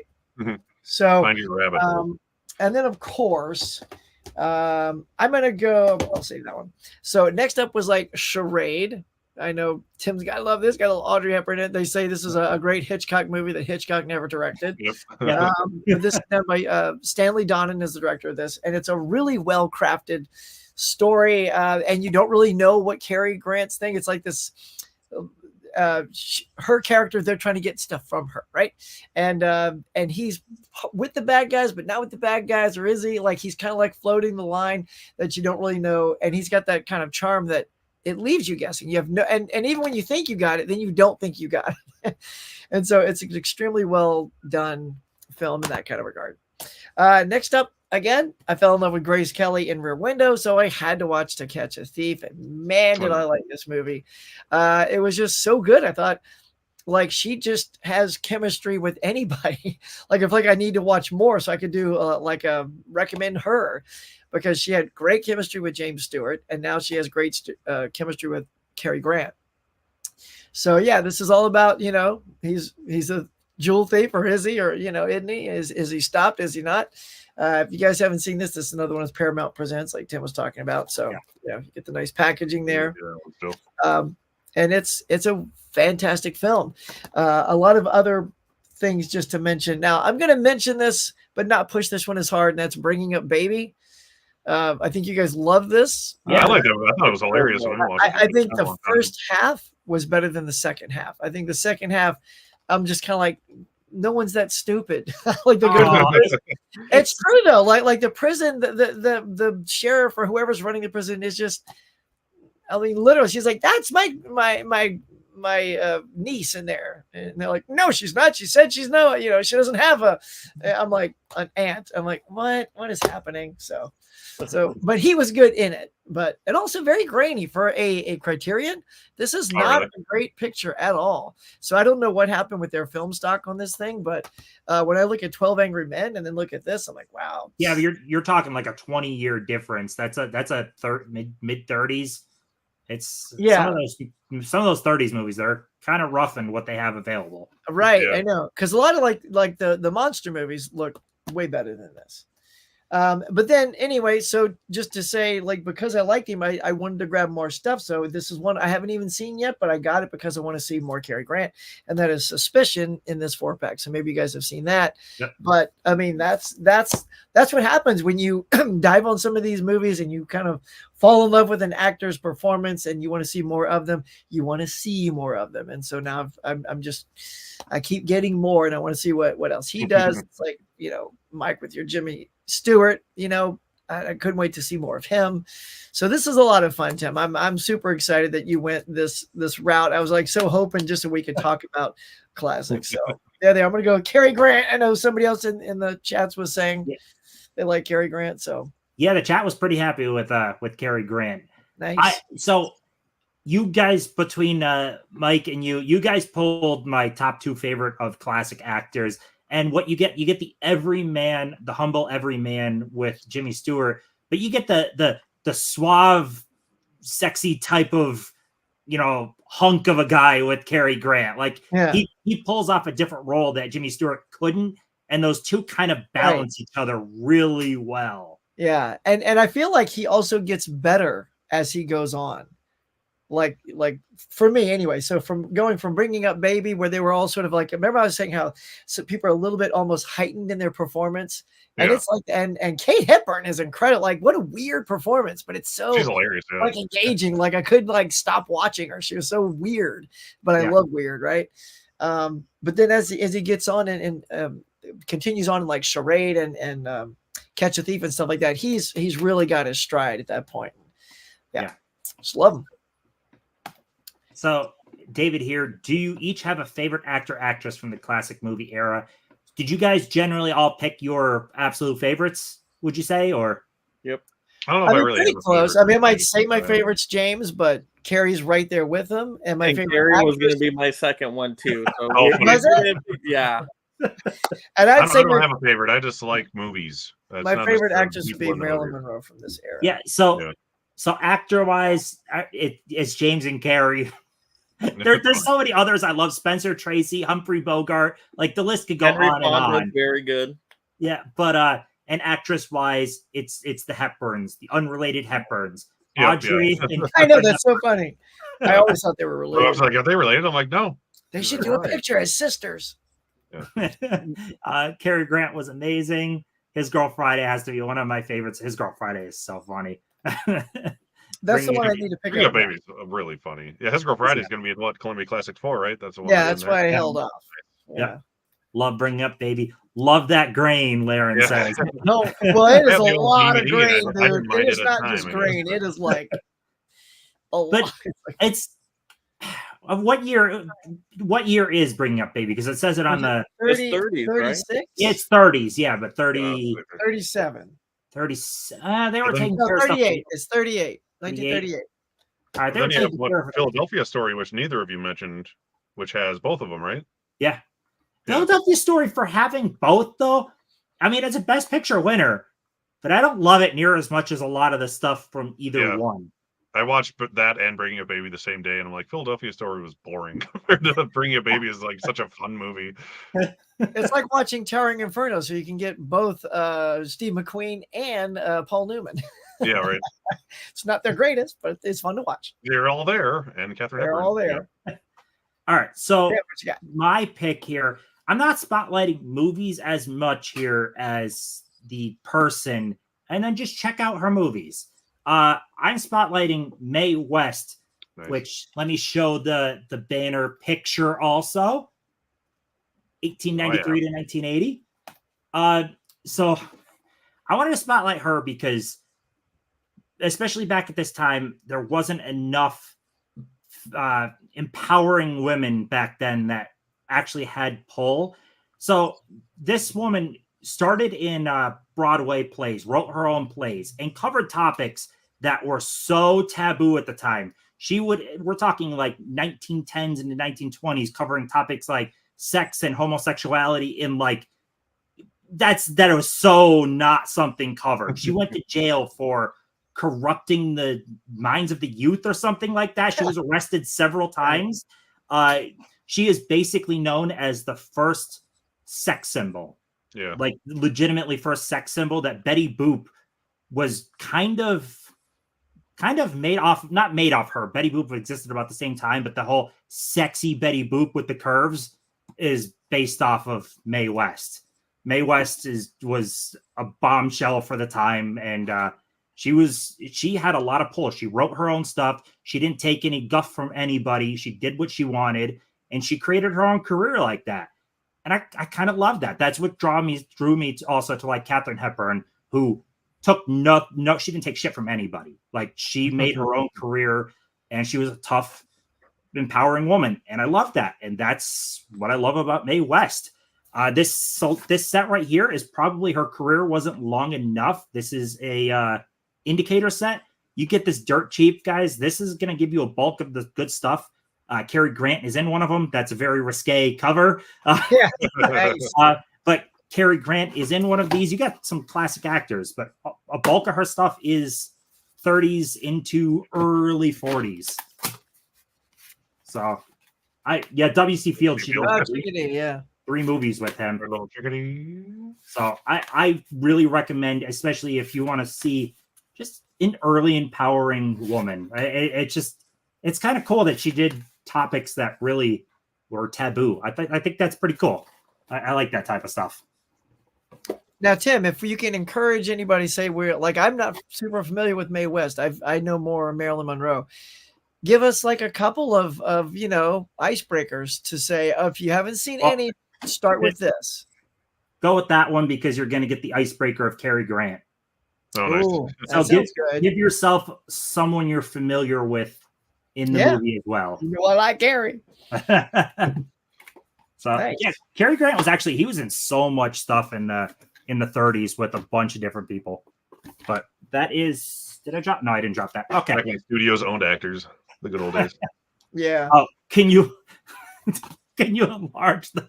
What's No, funny David. is the way it looks risque, but it's not. It's just the way the art is done. It's just risque enough, which fits Mae West to a T. She would do this stuff and not care. This is right. She was pre-code era. She did stuff that you weren't supposed to do, and that's awesome. Is she the one that did the quote, pucker up your lips and blow? Is that her? Or was that... I don't know if that quote is her though. She's the come up and see me sometime one, right? Because it's always like, I forget if it's her or Betty. I'm so bad with quotes. Yeah, it's either her or Betty Davis, but I thought it was her. Maybe people in the chats will know. You mentioned Betty Davis. Oh, Betty Davis is. Yeah, she's great too. Oh, she's great. I'm pretty sure she's the come up sometime and see me one. Yeah, I think I can definitely see her saying that. There is so many. There is some cool little nuggets of empowering women though from that time period, which is pretty cool because Hollywood was basically run by men, so it's kind of cool for the handful of women that not like today. Yeah, not like today at all. Or at least 10 years ago. So that was a good Hollywood spotlight. I enjoyed that. Oh yeah. Watch old things. I was all wrong. It's Lauren Bacall. Oh well. I'm like, I don't think so, but I'm trying to think of what it was. Yeah, there it is. So, to have and have not.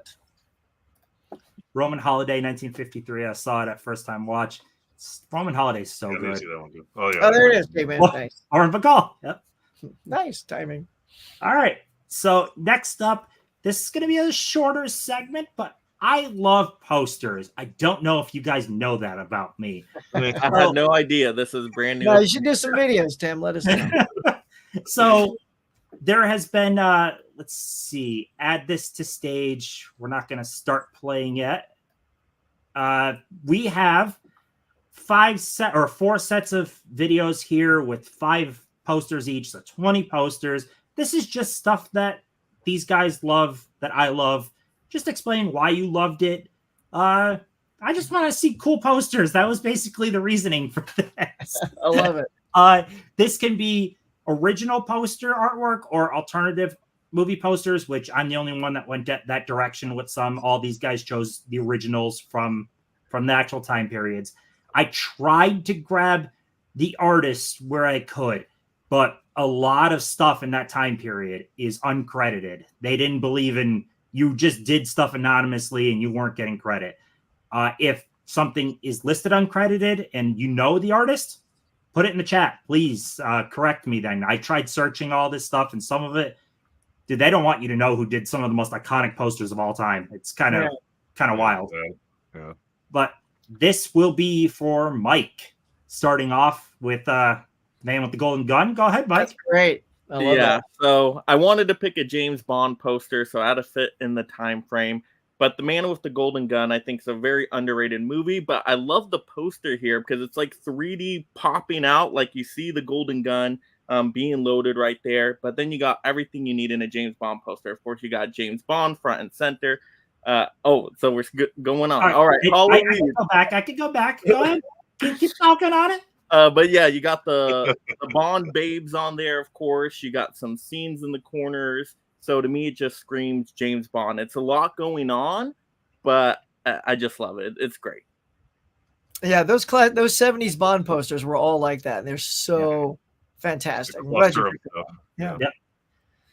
All right, Halloween, very classic. Everybody loves this horror movie, but I love it's very simple, but it sticks with you. I love the words there. The night he came home, that already gets you in the mood. Like, oh, what happened when he came home. You know, what's going on here? But you got the jack-o'-lantern, which screams Halloween. You have the knife going with the jack-o'-lantern. So it's simple, but it's really cool looking. It screams horror Halloween to me.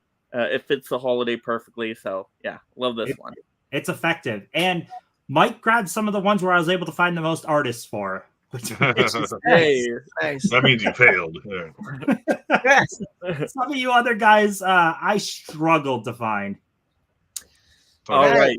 Yes, when worlds collide, this poster makes the movie look way more entertaining and action-packed than what it is. Like, it's still a really good, interesting movie, but look at this poster. Like, the words are popping up. When worlds collide, planets destroy Earth. Like, that already gets you with the words. But then you see, like, these buildings crashing, these people running and screaming. There's a lot of cool colors in there with the oranges and the greens and just, like, planes flying out of there. So it just catches my attention every time. So, yeah, I had to shout out When Worlds Collide. I kind of felt like you were going to go that direction with that. And then Vertigo, a simple one, but I love how it captures the movie so perfectly. Like, if you stare at this, it's going to give you vertigo almost. Like, it's just swirling that spinning circle, but then you kind of see that main character falling down in that swirling motion. So it's simple, but like I said, it fits the movie's theme perfectly. So I had to choose that one as well. Saul Bass was a genius. He didn't do a whole lot of posters, but man, the ones he did. Yeah. Oh, nice. And then another classic, King Yeah. Kong. I mean, you got a giant King Kong grabbing a plane. You got the girl in the other hand on top of the building. The King Kong lettering is very cool as well. I just like the colors with that one. Like the pale green in the background's really nice. The plane's at the top. Yeah, so I had to pick that one as well. Sweet. Yeah, can I just say too? I had that also, Mike. I had King Kong. Oh, you did? Oh, I'm glad I and- sent mine in early. And that same, yeah, I know, and that same poster, because the reason I love that is an original poster of that, and it's like a huge oversized, like 3-4 times the size of a normal one sheet, hangs in this place. So when you and Amazing Anna come here, it's the Hollywood Museum, and it's signed by Fay Wray. Oh, nice. And so when I think of it, I think of that poster, which is why I like that one the most. But there's so many great King Kong posters. So that's a great pick. Yeah, I was looking them up, and I'm like, oh my goodness, like that's the King Kong poster that's sticking with me the most. So that's why I went with that one. Yeah, let's just say Huck was slightly disappointed that he didn't get Kong. I had all these different Kong posters. You got to be fast on that, sending those in. Look, we didn't have a lot of time. It was a busy weekend. Right. I did what I could. It was holidays, right? Yeah. As an artist, I really miss the hand-drawn painted posters as opposed to the yes. I think we all do. It's starting to slowly tip back. Not enough, but we're getting way more hand-drawn, artistically driven posters now than we were in, say, 2005. Like, it's slowly swinging back, but we have a long way to go. Long way to go. And I think I have 2 original Bond posters, and I think that's one of them. Oh, nice. So I got to get the slightly, Tim, where do you get like a poster frame that's a little bigger? What they were like 27 by 41 instead of 40. Yeah, 27. So I have to fold the poster if I'm going to hang it up, and I don't want to do that. No, that's what I'm saying. I don't want to do that. You almost gave him a heart attack there. Take it easy, Tim. He didn't say he was going to cut the poster. He said he was going to fold it. This stream, well, I didn't cut the poster. This stream had gluing Lego and folding posters. Oh God. That's great. All right. Next up, now we know how to get to Tim. There it is. Yes. That is right. Yes, I did my most recent one, not Monty Python and the Holy Grail, which is coincidental because I had the glass. I just love that this poster makes fun of posters, and the movie's brilliant to be on. Everyone knows that, but it has not, nominated for 26 Oscars, which is more Oscars than exist. 3 Bryans, all the things. I love the movie. I love anything that makes fun of itself, and that's what this poster does, and that's what Monty Python is great for. And Terry Gilliam is a Minnesota local, so I love him for that. And he is not only a member of the Monty Python, obviously, but he also does some of the artwork on the posters, so that's cool. Just keep going. I just want to say real quick, I did not know Terry Gilliam did art. I had no idea. So when he does all the cartoons in their movies. He animates all of that stuff. So yeah, when I researched this and I saw the artist for the poster was Terry Gilliam, I'm like, what? Yeah. Really? Yep. Yeah, the intro to the show, all the weird little cartoon things in the middle of their movies, it's all him. Yes, of course, Tobor the Great, the best robot carrying a woman poster that has ever existed. Not really. I just picked it because this is a really bad movie I bought once, and it popped in my head when Tim told us to pick posters, because I had a miniature version of this poster on my wall at one point. So it's like, what's the other posters that have a robot carrying a woman on it? You all know them, right? Better than me. There's many. You're talking I love it. Forbidden Planet's a classic. Yes, thank you. Forbidden Planet is the one I was thinking of that could pop in my head. That was like the original one of these, and this is the obvious ripoff. But being a lover of terrible movies, I had to go with the no offense, red-headed stepchild poster. The robot carrying a woman. Slap the shit out of you. I said no offense. You can't legally. You can't. I'm taken. I found that one fascinating, but go ahead. What's that say? Now I'm reading it. Yeah, Sullivan's Travels. This is the cover of the Criterion DVD too, which I love. I'm a lot of a less is more kind of guy when it comes to poster artwork. Even when I designed my own posters for movies I would make in school and stuff, they were always more like this than the more elaborate, pyramid of heads posters we all hate nowadays. So it's just a striking image that fits the mysterious, otherworldly feeling of the movie. So that's why I like this one so much. It's a beautiful poster. Yeah, and, I just love simple. The less is more. Yeah, when it comes to posters. I mean, it fits less is more, but it's a beautiful poster. Yeah, we'll get to some more less is more here in a minute. This one, I have never seen this poster before until I researched posters for this. But it hit me like a glass of water in the face. I just loved how gorgeous this poster was, so I had to pick it as one of mine, mainly because I know no one else would probably pick it. And I just love how striking the colors are. I love the contrast from the black and white and dim tannish yellow. So yeah, like I said, less is more. I'm that kind of guy. I had to ask what year this came out. Metropolis. I knew you'd pick that. Good job. Yeah. Everyone wanted King Kong. I'm like, I'm gonna take the long Metropolis poster that matches my glass. Yeah. And you actually have the artist on this one. It's the oldest poster of all of them, isn't it? That's impressive. It has to just be because it's that iconic. I was shocked. Right. I typed in Metropolis poster artist and that popped up right away. Whereas like some of the other ones, I'm digging and I'm digging and I'm digging. And I'm like, I can't find. There's no credit at all to who the hell did this poster. That's crazy. But yeah. Like this is just simply the most iconic poster of its era. That's why it was the first one that popped in my head was Metropolis. And it's a damn cool movie if you haven't seen it. It is good. Now, Mike, I forgot to show you. This is why we all fought over King Kong, but I forgot to show this guy. Oh yeah, I have that more. That dude. He got Fay Ray in the hand. I mean, that's how good that movie is. I had that on my DVD shelf or Blu-ray shelf or whatever you want to call it. Yeah. And he fell on my wife's head, and she still has a dent from it. Oh, nice. It is very heavy. I'm not kidding. She really does. All right. It's Huck's turn. All right. You know me and old sci-fi.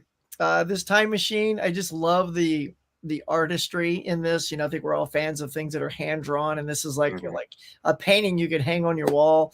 And there's a lot of negative space that was used in a lot of these older posters, which like Derek, you're a huge fan of as well. So you got all that white, but then just boom, you got the painting off to the side, ginormous font and title, Time Machine. Just super good. It was entertainment for a reason, right? Yeah. And here's another great old sci-fi. There was a couple of different ones of this, but this one just really popped for me, War of the Worlds. And different than like the one that Criterion used, which was a really nice remake. Tim, you'd appreciate that, like a new one. But yeah, just the colors with the reds and the oranges and the hand coming down, just super cool. I love this movie, and that's like a great poster for it. I was kind of mad I couldn't find, like, that's an iconic poster and I couldn't find the artist. Yeah. Yeah. And then when it comes to all the old Universal monsters, I'm just a big fan of the Creature from the Black Lagoon posters. There's so many great ones. There's a quad that's like a wider version of this too. But there's a robot holding a girl. There's a creature holding a girl. It's all about the character in the movie holding a girl. And yeah, and it's such an iconic character. And I just love that poster. I love the greens and teals and blues and Absolutely iconic. I have a reprint poster of it because I can't even afford to look at. Oh yeah, original. I think I have magnets of all the Universal, and that's the one I have for that one. It is nice that this actually. Dad's is obsessed with that movie, and he has like the pinball machine and all the posters and stuff. Oh, it's a great pinball machine. Yeah. It is nice that this actually had credit too. Reynold Brown is basically like the main artist from the 50s era that you could actually has credit to his name, which he did like a good chunk of the big monster movies, which is pretty cool. Yeah. I love how it has other scenes in the poster. Like you don't see that ever. Yeah, I know, right? Another classic monster or robot holding a gal. The Day the Earth Stood Still. This is a British quad. Their posters were sort of wide instead of tall. And so you're able to fit this crazy hand in there. And there's the lead guy, the Clatubarata Nicto, the guy at the bottom, and Gort holding the girl, which of course that's girl's not in the movie, but she looks great in his arms. She is a girl. Yeah, Patricia Neal's a brunette. And of course, my winning poster for greatest the #1 poster ever, right? of all time is Attack of the 50-Foot Woman. Love all that yellow negative space so that she really stands out and pops. And then you got all the mayhem at the bottom. It sells the movie. Like you look at that and you just go like, God, I wish there was a scene like that in the movie, which there's not. but that's what great movie posters do. Like Mike, you were saying, when worlds collide, it's like that has nothing to do with the movie. You don't get any of that. It sold me. but it'll get you in the theater. And if I saw this poster as a kid, I'd be like, I want to go to that for sure. No idea why the it's missing there. I was having problems with the last one. That's Reynold Brown also, so that's the same artist. Creature. Yeah. Was the first one Reynold Brown too? I don't think so. One of the other ones? Oh shit! It was. That's three. Look at that. I was like when the other one popped up, I'm like, wasn't the first one Reynold Brown? Wow. Huck picking. You really like Reynold Brown artwork. I guess I really do. Like I didn't even put it together because I didn't research the name, but yeah, I guess I love that guy's work. The portfolio. Nice. So, if you're watching Reynold Brown, Huck really wants an autograph. Right? Let's go. He's still alive, right? Dell is not wrong. It literally is one of the most iconic posters. And to own an original, you need to mortgage your house, take a second mortgage out because an original is absolutely bonkers. Yeah. Yeah. We're talking like 60,000-70,000 easy. Holy shit. Wow. Lord. Go Reynold Brown. So a lot of love though for the classic posters, which is nice. It's officially the best poster ever. We decided that. So it is. Yeah. And now for my posters. Let's see it. So I almost picked that one too. Gilda is I ran across an article for Scorsese's top 10 most iconic posters, and this was on it. And it is a striking poster. And especially you can't advertise smoking on posters now. And it's such a time capsule. It's Rita Hayworth was gorgeous, and it's striking that use of negative black space. It's a wonderful poster. And I actually looked it up afterward to see if it's possible to own it. And I can't afford it. So I'm slightly disappointed. All right. So I did go into alternative movie poster space because I also love those things so much. This is artist Rory Kurtz. I would love to own this one. And this one I don't need a mortgage for, but I need about $1,000 to buy this one. I love his use. He uses often blues and pinks and stuff together. It's striking. I can't own an original Casablanca reasonably, so I really want to own this to my collection at some point. It's the new alternative movie posters are just so nice. You get a different take on the artwork. Stunning art. I love it. So I have 3 of those in here. Go forward a little bit to Roman Holiday. I love the art because this is an art style used many times in the 50s. Yeah. And I always love it. Just that kind of border within a border with the heads. I'm not a floating head fan when it comes to Photoshop, but there's something about that 1950s flair with the hand drawn. I just love it. It just calls back to that time period. So I picked Roman Holiday just because I love that movie, but so many posters used this exact same style. Yeah. And I always loved it. Next one. This is a newer alternative movie poster, and I missed my chance at getting it. I'll probably snag one on eBay. Sarah Deck, she's done a bunch of physical media releases. You know, the Arrow 16 candles. Yeah. Oh, nice. Yeah. The artwork for that. She did the artwork for the new Lionsgate Mist Steelbook. That's her artwork. Oh, and I love this poster, and I actually would rather something like this even on the Criterion, to be honest. It's gorgeous. I like multiple shades of the same color, and that's what this is. So love that one, and I love Sarah Deck's artwork. And last up, again, the artist is missing. It's another alternative movie poster. This is artist Franco Francavilla, if I can pronounce his name correctly. The Third Man is a great movie, and this print is just stunning. It came out before I got into the hobby, and I also really want it. So I basically put like 3 I really, really want to purchase. That's and honestly, out of all the posters we mentioned, these are probably the most affordable because posters are expensive. Yeah. Nice. Good picks, y'all. So, all right. We've made it through most of the main stuff. Now it's coming down to recommendations. So this is the section where we recommend to each other. This is not surprises to each other, though. Christmas, we're recommending Christmas holiday movies, and there's only so many, and a lot of us saw so many. So we had to kind of go with each other in our group chat and try to get recommendations, because otherwise we could be sitting here for 15 minutes trying to bounce movies off each other, hoping we find something. So this is not surprises, but this is us letting you know, and the stream will be next month. I've already watched one of the 3 recommended to me, so I'm looking forward to that. We'll start this off with Mike giving his 3 recommendations out. All right. So first up, we got Derek. We're gonna give him Batman. Yes, a Mel Gibson title. That he's great in that movie. I think you're really gonna like it, Derek. It's right up your alley. It's like dark comedy. It's fun action. You're gonna have a great time. Huck. We're gonna go a little bit of a new one as well. Some modern titles here. So we'll go with Deck the Halls, because I know you like your comedies. So I think this is a funny one. You got Danny DeVito in there. I think you're gonna have a good time laughing on that one.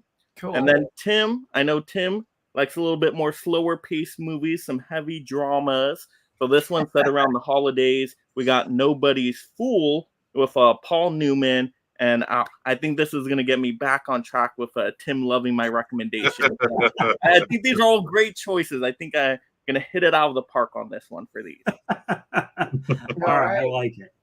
All right, Derek. I went very literal, and I tried to find a Christmas Carol adaptation for everybody, and I managed to do it.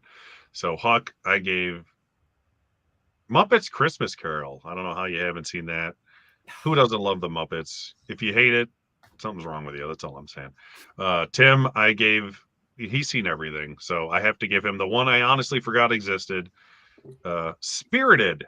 Is that the name of the movie? On Apple TV Plus with Will Ferrell, and Ryan Reynolds. I actually really enjoyed it for the most part, compared to most newer movies, especially Christmas movies. I thought it was a good time. And then Mike gets my all-time favorite Christmas Carol adaptation, Scrooged, starring Bill Murray, which I just love. My all-time favorite comedies. I'm actually jealous of Huck's pick, though, because I love Muppets Christmas Carol. I'm like the one who's like, it's fine. Huck can watch it. Oh, yeah. It's no Bone Tomahawk, but it's okay. Thank God. When it comes time to chatting the movies, I might talk that movie more than Huck talking that movie. Right. Oh, we'll be talking that movie. I don't want to give anything away, but yeah. All right, Huck. All right. So the ones I'm going to recommend. So Tim, my friend, I'm giving you Holly Hunter's Home for the Holidays. It's got some young Robert Downey Jr. in it. It's a nice little slow burn drama, but I just loved it. I got the more it went on, the more I got sucked in, and I can't wait for you to check it out. I'm curious what you'll think. And Mike, we're gonna do Holiday Inn. You wanted the old Holiday Inn. I was trying to get you to do White Christmas, but no, because Holiday Inn was on sale. You picked that. Yep. But I tried to hold tell out you, for just the so we're on money. record. I said the other one's better, but he's like, nope. My wife would agree. So based on price tag, Mike's going with Yep. Holiday Inn. And Derek, you're going to get Netflix's Klaus, which is one of the last traditionally hand-drawn animated films. It looks beautiful. It's really great. My daughter has a little voiceover in it, which is tons of fun there. And so we saw it in a big cinema. And, you know, I didn't know what to expect when we went to go see it. And guy when it was over was like, man, that was really nice. That was really fun. So I hope you watch it with your. I wanted you to watch that with your family. That's one of those. It's a gorgeous looking movie. Yeah, Oh, it's fantastic. So I think you guys will like that. It was really. I've seen it like 2 or 3 times. All right. So for me, I'm gonna recommend to Mike. He likes Jimmy Stewart a lot, so I recommended to him Shop Around the Corner. He likes to buy the physicals too, so it's got a nice Warner Archive release, and it's a freaking wonderful movie. To Derek. He has trash talked Hallmark so much. Here we go. So he's getting a Hallmark, and he actually put out a video. He went and bought the movie already. Okay. It's One December Night with Bruce Campbell. I think it's actually pretty good. I'm curious to hear his take because he is a Bruce Campbell fan. So I hope he likes it. Fingers crossed, because I'm going to be shattered if he doesn't. Worst case scenario, we'll get through it because Bruce is in it. We'll get through it. Such a glowing recommendation. And then for Huck, I was initially recommending Miracle on 34th Street, the 90s one with Mara Wilson and Richard Attenborough, but he owns the original and he hasn't seen either. So he will be watching the original Miracle on 34th Street. And who knows, if he likes it enough, maybe he'll feel spiffy and buy the remake too. I think I might. I already want to watch the remake of 12 Angry Men, so I'll get it going. I saw the remake at theaters. Yeah, it's good. Yeah, I'm excited for that. Is the stream where you guys do movie recommendations? Because I would definitely like to join this. I'm trying to get into more movies that I haven't seen, and I don't know very many. So this stream specifically, when we recommend these, it's the 4 of us joining in and going over each other's recommendations. Maybe in the future we open that stuff up to bringing other people in. But you are welcome to join in and talk these movies when we actually do the live stream. Yeah. The live stream will be on, I'm not sure which one of the 4 of us. It's on my channel, but we don't have a date yet. Yeah. Okay. But either way, yeah, we'll be having a separate live stream that will be going over all of these. Please be in the chat, enjoy it. And who knows, maybe in the future we will open this up and bring other people in on the recommendation side. But we want to recommend stuff to each other that, like, hey, you guys need to see these movies. So I made Kitten Boss happy with Love Miracle on 34th Street. Try to get our daughter to watch it with us. That's so good. And I watched Shop Around the Corner for the first time last December. Really enjoyed it. Nice. That's the which one is that the loose remake of? You've Got Mail is Yeah, like Mail, right? Okay. Yeah. Oh, Yeah. I just watched that one, so that's cool. There you go. Okay, so the final thing in this is Secret Santa. What? Secret Santa. Yes. Well, You should probably just call it Santa it's not really secret. because we're all here. It's Santa. Don't tell no one, okay? So on our next Collectors Club episode, which will be on Huck's channel, we're going to be opening up what we get. It's too much money for us to go buy one gift for each person across the board. So I got a little baggie here with 4 names in it, and whoever you get, send the stuff off before the next Collectors Club episode, and we're going to open it up there. It's a $30 limit-ish. If you find something $32, $33, and it really fits the person, go for it. Just don't go to $70 or something like that. Just somewhere in that $30 ballpark. Yeah, don't worry, I won't. It's okay. Oh, You're All gonna right. get Mike's like, cool, $70 Funko. I so right here in the bag, I got the 4 names. Just let's see, Mike. Why The does only it sound thing is- so heavy? there's only 4 in there. I know, it's not like you got like Did you meat- put one of All those pieces of batteries in wood. there too? like meatballs. In All there. right, here we go, Mike. You are getting Huck. Woo! Let's go, Mike. All I got right. you covered, Huck. Ew. Shake this up some more. Derek, you have got. You're gonna pick my own name. Well, yeah, Derek. I said you shouldn't have put 4 names in there. You should have know, put 3 right? names Yeah. in there. Well, It's gonna I need take a to while. pick 2. Well, either way, I'll pick out of these ones and then put your name back in. There So you you're go. either getting me or Mike. You've got me. Okay. That's better than myself. All right. Now you gotta do better than you did on recommendations, Derek. With Tim. Huck is getting Derek, All right. which My means bone tomahawk. I already have that. have Mike. Perfect. So we will all get with each other, give our email or not emails. Yeah, we'll email each other our gifts. Well, You know what we mean. That'd be but interesting. yeah, we will send this stuff off before the next Collectors Club episode, and one of the segments will be us opening up our gifts to each other. And I'm really excited because as much fun as it is to recommend movies, hoping people like it, it's going to be fun with a gift too. Yeah. So, looking forward to it. Perfect for the season. Can't wait Yes. to buy Tim things on DVD. So, I had a lot of fun talking classic movies tonight, guys. This is a lot of fun. Thank you for recommending this idea, Huck, because Yeah. yeah, We all knew you wanted to do it anyways. I did. Yeah. You would have picked it. Let's face it.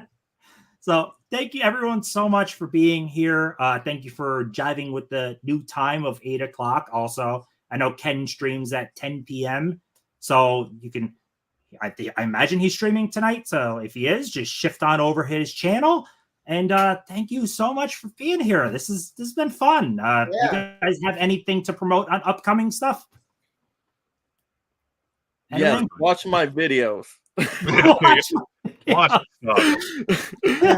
Everyone go and watch as much Black Friday BS as you can absorb.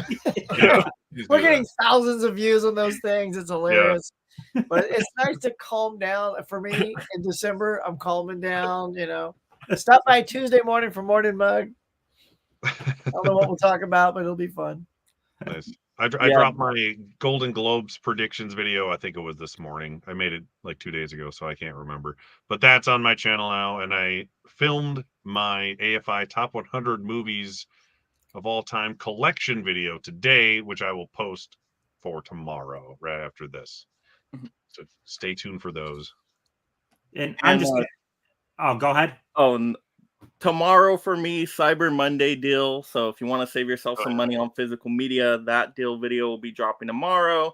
And then a video every day throughout the week. And apparently I need to do a Black Friday video. So that's going to be coming out in the week too. So Yeah. Perfect. Good next true. Friday. So a week after Black Friday. Yeah. Go back in time, film the video. Perfect. All right. So that is everything. This has been a blast. Next month, we'll be on Huck's channel. So Let's go, babies. yeah. All right. Bye. Bye, y'all.